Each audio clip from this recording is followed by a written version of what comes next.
Olá para você que não participou da nossa live de correção hoje.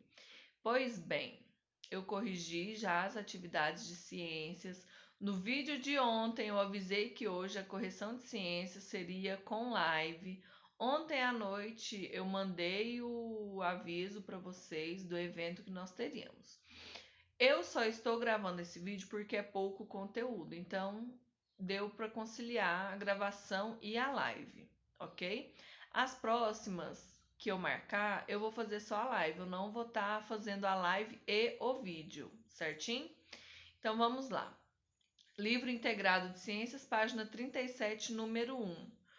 O que a interação entre os fatores bióticos e abióticos em um ambiente caracteriza? Primeiramente, você tem que saber o que são fatores bióticos e fatores abióticos. Fatores bióticos é todo aquele ser que tem vida. Fatores abióticos são seres que não têm vida, porém são essenciais para a nossa vida. Como assim? A luz do sol, o calor, a água, a chuva, certinho? Eles não têm vida, porém são essenciais para a nossa vida. Lá na número 1 tem essa pergunta: o que a interação entre os fatores bióticos e abióticos caracteriza? Ela caracteriza o ecossistema, certo? Que são as plantas, os animais, as águas do riacho, do rio, da cachoeira, as pedras, as nuvens, o ar. Isso são fatores bióticos e abióticos. Juntos, eles caracterizam o ecossistema. Número 2. Assinale um X na alternativa que traz a sequência correta dos níveis básicos de organização dos seres vivos. Isso eu já expliquei para vocês. A gente começa como? Pelo organismo, um ser só. Depois a população, vários seres com as mesmas características. Comunidade, vários seres com características diferentes. E por último, o ecossistema. Então vocês vão assinalar a letra C, ok? A número 3, eu vou dar uma situação problema para vocês. Em uma fazenda de a plantação de milho foi intensamente reduzida por causa da geada na região. Geada é quando faz muito frio e chega a cair gotículas de gelo. Os poucos milhos que restaram acabaram sendo atacados por insetos e fungos. É correto afirmar que essa plantação sofreu o efeito de quantos seres bióticos e quantos seres abióticos? Primeiramente, vamos ver quem são os seres bióticos e abióticos que foram apresentados para nós. O milho é um ser biótico. Ele foi intensamente reduzido por causa da geada. É um ser abiótico. Poucos milhos restaram, acabaram sendo atacados por insetos e fungos. Inseto, seres bióticos. E os fungos também seres bióticos. No livro de vocês vai apresentar a resposta assim, ó. Um fator biótico e 2 abióticos. Não. 3 fatores bióticos. Sim, né? Que é o milho, o inseto e os fungos. Porém, não está falando dos fatores abióticos. Um fator abiótico? Sim. 2 fatores bióticos? Nós temos 3. Porém, o livro só nos traz 2 na letra C, certinho? Então, a número 3 é a letra C. Um fator abiótico, geada, e 2 fatores bióticos, milho e inseto. Fungo também seria um fator biótico, ok? Número 4 é sobre cadeias alimentares. As cadeias alimentares são formadas basicamente por 3 elementos, certo? Quem são os elementos da cadeia alimentar? Produtores, consumidores e decompositores, ok? Produtores, plantas, algas. Consumidores são os animais. E os decompositores, fungos, bactérias, ok? O urubu, por mais que ele seja um animal carniceiro, ele não é um animal decompositor, certo? Ele faz parte dos consumidores. Escreva a seguir a diferença entre eles e como eles se relacionam para a cadeia alimentar. É o que eu falei. Os produtores, eles geralmente são água, algas, são plantas que eles convertem energia solar em alimento. Então, o alimento deles é através de um ser abiótico, certo? Que é através da energia solar, através do ar, certinho? Outros animais consomem as plantas e eles são denominados como consumidores, certinho? Os consumidores, eles também podem se alimentar de outros animais, ok?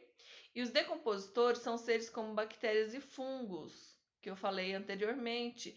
Eles se alimentam de organismos mortos, devolvendo os nutrientes para as plantas, certo? Para o solo. Então, isso daí é um ciclo sem fim, como o Otávio falou hoje, certinho? Número 5. Já sabemos que os produtores eles são a base da cadeia alimentar, certo? Tudo inicia por eles. Então, a gente tem produtor, consumidor, decompositor. Quando há o desmatamento, muitos seres perdem sua fonte de alimento e também sua moradia. Observe o exemplo e responda as questões. Aí no livro de vocês aparece dessa forma: castanheira, cutia e onça. O que acontece com o número de cutias se a quantidade de castanheira diminuir? Lembrando que a cutia come a castanha, certo? Aí eu fui lá e taquei. Eu não, porque eu não faço isso. Mas uma pessoa foi lá e tacou fogo no mato e matou todas as árvores de castanheira, ou pelo menos 99% delas. Sobraram só 5 árvores de castanheira e uma colônia de cutia, certo? O que vai acontecer com as cutias depois que a pessoa tacou fogo no mato? O que vai acontecer? Elas serão reduzidas, certo? Porque a castanheira foi reduzida. Colocaram fogo e diminuíram a quantidade de castanheira. Isso é o alimento da cutia. Então, ele diminuiu a quantidade de alimento da cutia, reduziu. Consequentemente, a quantidade de cutias também será reduzida, ok? Então, é assim: reduziu o alimento, reduz o consumidor do alimento, certo? Letra B. Cada vez mais animais silvestres, inclusive onças, aproximam-se de espaços urbanos. A gente vê muito isso na televisão, gente. Onça invadindo condomínio. Às vezes o condomínio de casa é mais afastado da cidade, acaba entrando onças. Por que que isso acontece? O livro quer que você faça uma relação dessa situação com o desmatamento, certo? Você desmatando uma área verde, você não tira somente o alimento do consumidor primário, certo? Você tirando o alimento do consumidor primário, ele morre, você tira o alimento do consumidor secundário, terciário, quaternário e por aí vai. Você tira também a, o ambiente que eles moram, o habitat deles. Você está destruindo o habitat deles. Você diminui a oferta de comida, diminui o habitat, diminui a comodidade que ele tem naquele ambiente. Por que que ele sai de lá para procurar alimento, para procurar um lugar para ele ficar, certinho? Por isso que a gente não pode fazer isso com as matas, porque a gente tira o local dos. Na página 38, nós temos um textinho sobre os urubus, lembrando que eles não são decompositores, apesar de comerem a carniça, certinho? Eles são animais que não caçam, eles procuram o alimento deles através do odor. Não dá nem para falar que é cheiro, né? Porque eles sentem o cheiro da carniça. Letra A. De acordo com o texto, os urubus têm local fixo para transformar em habitat? De acordo com o texto, não. Os urubus eles ficam em sacadas de prédio, em árvores ocas, certinho? Eles ficam em vários lugares, em fendas, em plataformas, para eles identificarem os alimentos para eles ingerirem, né? No caso, a carniça. Então, eles esperam um animal ser morto para eles acharem através do cheiro e consumirem. Por isso que eles não ficam em um local só, ok? Letra B. Os urubus têm importância fundamental na natureza? Justifique sua resposta. Eu espero que vocês tenham justificado e não respondido somente sim ou não. E sim, eles têm um papel muito importante na remoção das carcaças de animais mortos, certo? Já que eles se alimentam delas. Dessa maneira, se não fossem os urubus, gente, as bactérias e os fungos demorariam muito, muito mesmo. Quando eu falo muito, é cerca de um mês ou mais para decompor uma carcaça de animal, certo? Com os urubus fazendo isso, eles mantêm o ambiente limpo e evita a propagação de doença, certinho? Na número 7, eu quero que vocês acompanhem a imagem que tem no livro de vocês, certo? Identificando os produtores na cadeia alimentar. Quem são os produtores dessa cadeia alimentar? Aí são apresentados a vocês as plantas. Na imagem ela está identificada como vegetação, certinho? Ela realiza a fotossíntese e produz o seu próprio alimento, além de fornecer alimento aos consumidores primários na teia. Lembrando que isso daí não é uma cadeia alimentar, é uma teia alimentar que está sendo apresentada para vocês, ok? Na letra B tem um animal que chama Marta, gente. É a espécie do animal. De que a Marta se alimenta? Nessa teia alimentar, de quantas cadeias ela pode fazer parte? Nessa teia alimentar especificadamente, ela pode se alimentar de rato, sapo e esquilo, certinho? E nessa teia alimentar, ela pode fazer parte da estrutura de 3 cadeias alimentares, ok? Espero que vocês achem essas possibilidades aí nessa teia alimentar. Na letra C, estão pedindo para nós identificarmos um consumidor terciário na teia alimentar apresentada. Nós não temos somente um, certo? Eu mesmo vou apresentar para vocês aqui 3 consumidores terciários, certo? Nós temos o lobo, o leão da montanha e o gato, ok? Espero que vocês encontrem e entendam por que ele é o terciário, ok? Virando as páginas do livro, agora na página 40. A página 40 apresenta outro texto para vocês que fala sobre os animais e a capacidade deles de sentirem terremotos, de preverem, né? Tá até entre aspas aí a previsão de fenômenos da natureza. Na letra A, pergunta assim: como o estudo do comportamento dos animais pode ser importante para a previsão de fenômenos naturais? Então, ele quer saber de você como o estudo do comportamento dos animais pode prever, certo?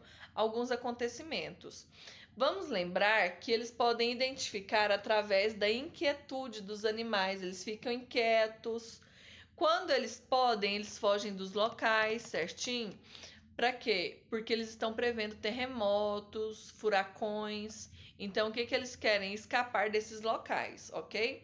Na letra B, tá falando o quê? Alguns animais têm mais percepção de terremoto do que outros. Faça uma breve pesquisa sobre esse tema e converse com os colegas e o professor sobre os animais citados. Não vai ser possível essa conversa mais, né? Uma vez que a nossa live já ocorreu. Conversei com quem participou. Eu espero que vocês tenham pesquisado, certinho? Vou apresentar a vocês alguns animais que podem prever esse tipo de acontecimento, esse tipo de fenômeno natural. Os roedores, os morcegos, os insetos, as cobras, os elefantes, certinho? Se vocês repararem, a maioria desses animais, eles estão em contato direto com o quê? Com o solo, certinho? Então, ele está em contato direto com o solo. Isso faz com que ele sinta o quê? O solo mais de perto, certinho? Então, ele sente o solo mais. Por isso que eles conseguem prever, né? Podemos dizer que eles preveem esses tipos de fenômenos, certinho? O morcego, ele tem uma sensibilidade maior, não com terremoto, mas com tempestades, furacões, ok? Eu quero ver a pesquisa de. Então, meninos, o nosso conteúdo de ciências foi esse. Eu quero que vocês gravem um vídeo de vocês falando por que vocês amam sua mãe. E não vem me falar que você ama sua mãe porque sim, ou você ama sua mãe porque ela é sua mãe, tá bom? Sejam criativos. Depois de gravarem o vídeo, me enviem, pode enviar pelo WhatsApp, não tem problema. Me enviem também uma foto sua com a sua mãe, ok? Domingo é Dia das Mães. Lembrando que toda atividade eu avalio vocês, ok? Toda atividade eu dou pelo menos um pontinho para vocês. Então não fiquem sem fazer, ok? Não tem essa de eu tô com vergonha, não. Vocês fazem muita coisa que vocês não têm vergonha. Então dá para fazer esse vídeo falando por que vocês amam a mãe de vocês. Não é vergonha nenhuma falar mamãe eu te amo, ok? Espero o vídeo quanto antes. Dia das Mães é domingo. Nós temos aqui 2 dias praticamente só. Então eu quero o vídeo de vocês. É uma atividade, tá bom? Vai valer nota em arte. Quero ninguém com nota vermelha em arte porque perdeu uma atividade, não. Façam o vídeo, manda a fotinha e falem por que vocês amam a mãe de vocês. Vai falar bem assim, ó, eu amo a minha mãe por quê? E vai falar o motivo, ok? Ó, tchau, tchau. Amanhã, vídeo de matemática, ok? É vídeo, não vai ser live. A partir da semana que vem, nós vamos fazer live com história, arte, geografia, ok? Então, tchau, tchau.